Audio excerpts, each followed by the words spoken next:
Okay, I just want to make a quick video to explain about how the utilities connect up to the bus. Hopefully you're staying in a park that has full hookups.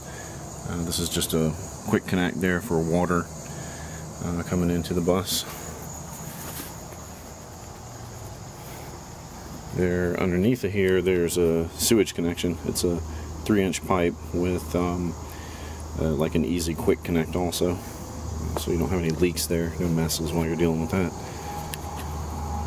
Cable TV, I don't have anything permanently installed yet, so we basically just run a line under the bus and up through the door there so we can get cable TV.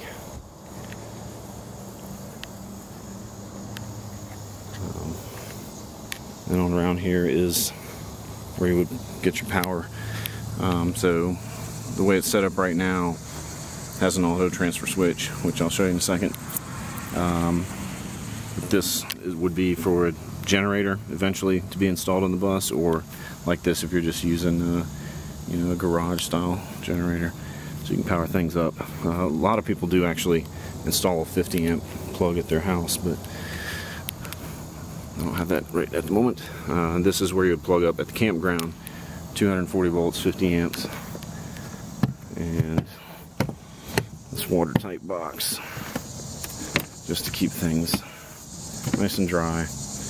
Works really well. Everything looks brand new in there. There's the transfer switch. It just automatically flips between power sources.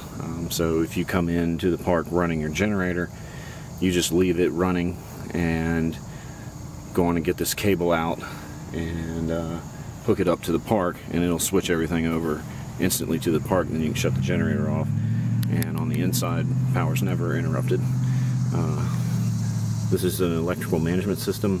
It basically just protects the bus and all the stuff on the inside from any kind of miswired connections at the campground. You can do a lot of expensive damage if you don't have protection from that. So that's pretty much everything on the outside. There's this data cable that leads to a little panel on the inside to give you just a little bit of information about power usage, and I'll show you that in just a second once the generator's going. Okay, so the generator's running. So I can come in here and show you this little panel. It's reading out line 1 and line 2 volts and amps, basically. It's nice. There's a total of 2 circuit breaker panels. This is the main one. It's got 5 15 amp circuits.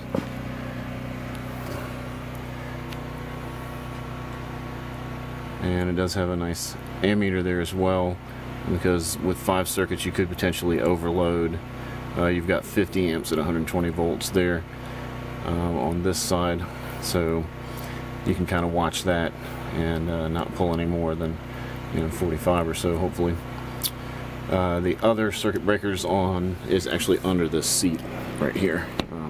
It's kind of tucked away, and it just has 3 15 amp circuits on it, so no meter there. There's not really any need for one. You're not going to overload that side, because it has a total of 50 amps available as well.